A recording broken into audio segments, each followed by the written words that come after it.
Hello दोस्तों, मैं फिर आ चुका हूँ एक नई वीडियो लेके। तो आज का हमारा एक टॉपिक ये था कि सेवलेक एक ऐसी कार कंपनी जो कमर्शियल मार्केट में एक अच्छा खासा पकड़ बना के बैठी थी, उसे इंडिया छोड़ के क्यों जाना पड़ा। तो आइए समझते हैं साथ में क्या दिक्कतें हुई, क्यों लोगों का भरोसा टूटा, जिसकी वजह से सेवलेक को इतना नुकसान हुआ। सेवलेक इंडिया में आई थी 2003 में वापस थी अपने, और उसने अपनी कई गाड़ियां लॉन्च करी 2003 से लेके 2017 तक। 2017 में जनरल मोटर्स ने स्टॉप कर दी सेलिंग सेवी कार को, प्लांट को बेचना पड़ा और प्रोडक्शन डाउन हो गई। इसका क्या रीजंस थे? तो सबसे पहला रीजन ये आया कि बिजनेस मैक, जिसमें सेवी के पास बहुत छोटा मार्केट था और लॉस बहुत ज़्यादा।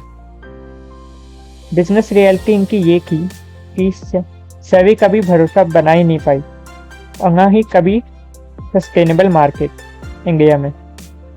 2010 तक आते आते सिर्फ 1% पैसेंजर्स कार्स बेच पा रही थी ऑल ओवर की India compare to other car companies, और इसमें उनका बहुत लॉस हो रहा था। इसकी वजह से इन्वेस्टर्स पैसा नहीं लगा रहे और नए मॉडल्स कभी आ ही नहीं पाए। फिर दूसरा रीज़न आया कि किस वजह से और क्या क्या प्रॉब्लम्स आई। फिर कहा रॉन्ग प्रोडक्शन, रॉन्ग टाइमिंग पे। इंडिया एक ऐसा मार्केट है जिसे आप ग्लोबली बिकने वाली गाड़ियों में नहीं रख सकते।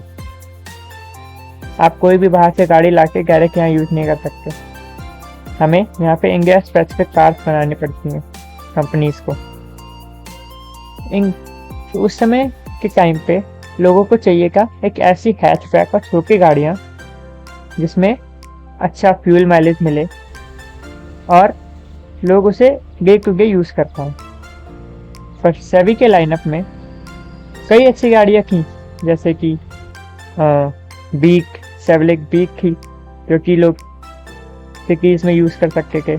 सेवलेक स्पार्क जो कि बहुत लोगों को पसंद आई थी। फिर प्रॉब्लम ये आई कि इनका हमेशा प्रॉब्लम था प्राइस का लेके, जो कि कभी इंडियंस को पसंद नहीं आया। प्राइसिंग में ये कंपनी मार्क खा गई और न वही गाड़ियों को ट्यून अप करने में, कभी फेसलिफ्ट नहीं आए इस गाड़ियों के, कभी अच्छे मॉडर्न फीचर्स नहीं दिए गए जो इंडियंस को इम्प्रेस कर सके। फिर तीसरा रीज़न आया, सबसे बड़ा रीज़न जिसकी वजह से सेवलेक फेल हुई, जो था 2013 का टवेरा रिकॉल। टवेरा एक ऐसी गाड़ी है जो कमर्शियल पर्पस में ऑल हिल्स में, रोड हाईवेज में आपने देखी होंगी। तो क्या हुआ क्या 2013 में, तो जानते हैं। उस समय 2013 में 1,14,000 टवेरास को वापस कंपनी में बुलाया गया, क्योंकि उसमें कुछ प्रॉब्लम्स थी, जैसे कि emissions problem, specs problems and internal prob leak to firing. इसकी वजह से कई लोगों को अपनी कंपनी ने निकाल दिया जॉब से, और इसकी वजह से लोगों का ट्रस्ट ब्रेक हुआ। देन डीलर्स का ट्रस्ट ब्रेक हुआ इस कंपनी से, एंड इनकी सेल्स एंड रीसेल दोनों गिर गई। फिर आया चौथा रीजन, डीलर्स और after sales and resale perception. तो डिस्ट्रीब्यूशन एंड रीसेल में इंडिया टवेरा टवेरा कार का वो हो गया, फेमस हो गई है। सो सेवी रीसेल में सभी इंडियंस में इतनी बेनिफिशियल एंड वैल्यूबल नहीं लगी, एंड वो कभी इन गाड़ियों से कॉम्पिटिट नहीं कर पाई, जैसे कि मारुति और हुंडई, जिनकी रीसेल वैल्यू एक अच्छे वैल्यू पे थी, एक अच्छे मार्केट में थी और एक अच्छा ट्रस्ट बना के बैठी थी। सभी कभी वो ट्रस्ट जीत ही नहीं पाई। फिर एज पर काइकल, क्या इंडियंस हेक करते कि सेवी को? इंडियंस हेक सेवी? Not really. कई लोगों को बीक, स्पार्क जैसी गाड़ियाँ सिटी में यूज़ करना बहुत पसंद आया। आज भी कई लोग ऐसी इन गाड़ियों को यूज़ करते हैं, उनकी केयर करते हैं। बट ब्रांड ट्रस्ट ना होने के कारण लोगों ने इन पे ज़्यादा इन्वेस्ट नहीं किया। जैसे कि आज की हालत देख रहे हो आप, रेनॉल्ट, निसान स्ट्रगल कर रही हैं अपनी गाड़ियां बेचने में। वही हुआ सेवी के साथ भी।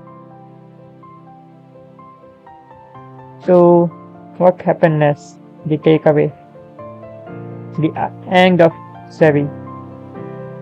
जनरल मोटर्स ने ऐसी स्ट्रेटजी रखी कि वो सिर्फ ग्लोबली बेचेंगे, अपने डोमेस्टिकली इंडिया में सेल नहीं करेंगे। 2017 में सेवी ने इंडिया में अपनी गाड़ियाँ बेचना बंद कर दी और अपने आप को सिर्फ एक्सपोर्ट करने के लिए यूज़ किया अपनी गाड़ियों को।